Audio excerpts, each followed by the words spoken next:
These chemtrails that are being laid over our heads are made of mostly barium and aluminum, plus other nefarious items. But the barium and aluminum are two important things to me in this study. Now, as we take magic into the technological range, I was reading through a book called Real Magic, which was the first person to ever get a degree in magic from Berkeley University, and he outlines a magic machine. Well, he describes HARP to a T. That's the High Frequency Active Auroral Research Program. And he wrote this 25 years before its creation. And he's designing a magic machine, doing his understanding of magic, and describes HARP to a T. Now, HARP is set up in Gakona, Alaska, and is a ultra-low radio frequency transmitter that shoots radio waves into the ionosphere, creating plasma clouds, and then can be used to alter frequencies, cause earthquakes, cause floods, generate storms, slow storms, move storms, and also affect your own mental state. Now, for a radio frequency device like this, of course, us breathing in the aluminum from the chemtrails is making us a perfect antenna, a perfect receptor for these radio frequencies. But what's curious is that just before Katrina struck New Orleans, or near there, they were launching what was known as the X-class radar. Now, this is the same X-class radar that they used to take down that satellite that was coming in to possibly destroy many lives. You remember when they shot down that satellite? Yes. Now, to me, that was more of a, hey, look what we can do, more than trying to save anybody's lives. But they used this X-class radar. Well, that X-class radar was launched from Texas right before Katrina hit and was sent all the way down South America, and guess where it's going? Straight up to Alaska to sit next to the HARP system. Now, the curious thing about this X-class radar is, well, it can detect life that has barium.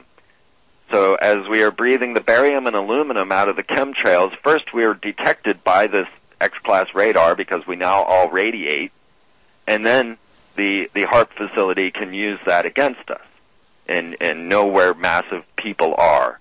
Now, this all goes in conjunction with CERN and the grid. So if you were to look up Freemasonry and the chip, now, of course, as it stands, all of us have the aluminum and barium in us, but they don't know who's who, right? Right. So they need the chip to be able to determine who is who.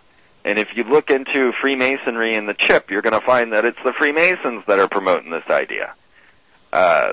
So once the chip is in us, then these technological advancements can be used directly against particular people. Right now, they're just mass, and so then they can generate these storms. So as soon as that X-class radar left Texas, then next thing you know, Katrina struck, and everybody forgot about the X-class radar until they went and blew up that thing. So now, with the grid launching next month, on the middle of June, they launched the grid, which is the new high mega internet, which of course is not for public consumption. It's only for research and only for these occult orders. Because what you realize is that universities came from the Royal Society, which were trying to understand these esoteric ideas. And then they spread it out to the aristocrats, and now in America they allow everybody to study it, hoping that they can get these answers. And so they needed to destroy matter, and now they need to create matter. So they're launching the grid in conjunction with CERN. And CERN, well, the grid will be able to have AI, near AI technology, maybe AI. I have no idea. It's definitely a hyper internet. It can do in 10 hours what it took 420 years to do before.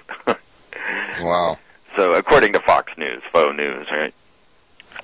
But what it also does is, therefore, it can now generate sim worlds. It has the computing power to determine what the most likely scenario will occur. If they do this, what will happen? If they do this, what will happen? So it's also used for this. So as we have the barium in our system, we're being tracked, and if you go watch The Running Man, they track the runners in that system by injecting them with barium. So this is nothing that they don't know about. And of course, that was Arnold Schwarzenegger again, and we can talk about him all day. But what also the grid will give them is holographic technology. So now they can generate holograms into the atmosphere, into all of, into our views. They could even make buildings that aren't there or whatever they need.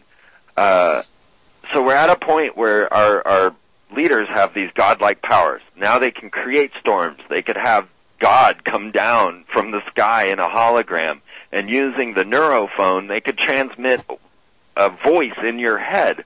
And all of this is databased and outlined in their own scientific works. I'm not stepping outside of the bounds at all. So we have the ability for this weather modification tracking and what's going to seem like godlike catastrophes. Yeah, which leads me into a phony alien invasion that is possible with this kind of technology. We'll be back in 3. Long segment coming up here. Michael Herzog, The American Awakening, with my special guest Freeman and his perspective. Be right back.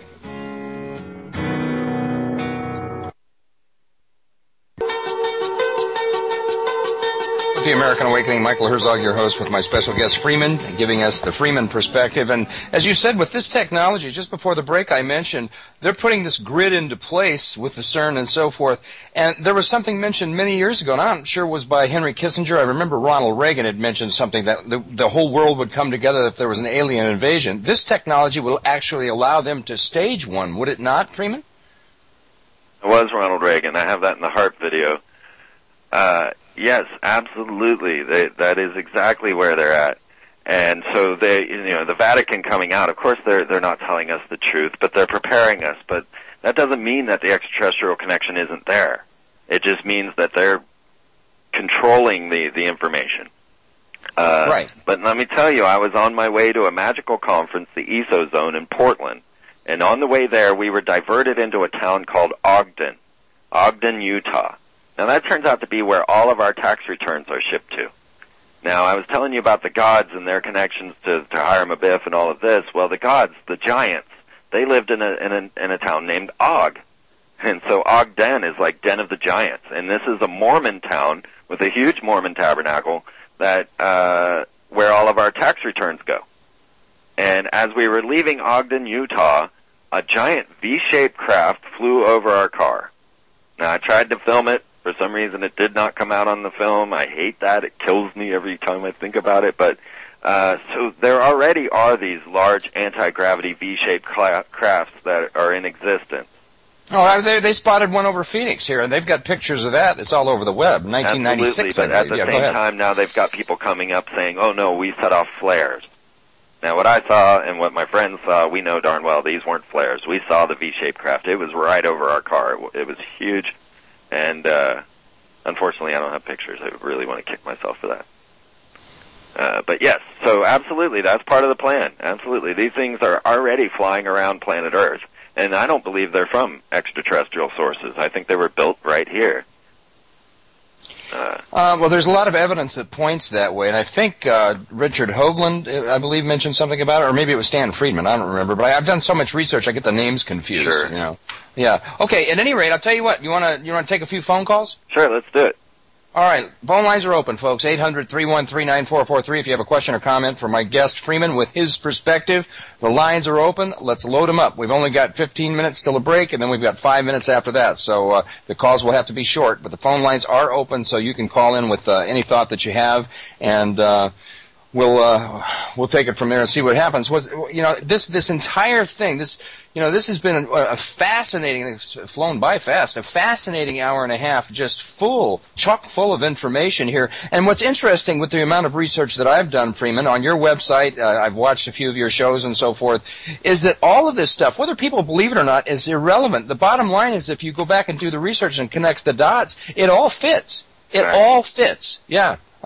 I just, from the logos to the corporations. Now, on the subject of the corporations with their logos, are these, do they put these same people in the heads of corporations, the CEOs and so forth? Do they have the same kind of rituals with them as Masons, or what? Yes, absolutely. That's one thing that you will find as you start looking into famous Freemasons, is that all of these corporations were founded by Freemasons. And then, you go through different levels of understanding, and of course they keep most hidden until you get up into the higher levels. And even, this gets, So yes, absolutely. And you will find that each of these corporations was founded by a Freemason, so that it's not even outside the box to say that these are all Freemasonic logos.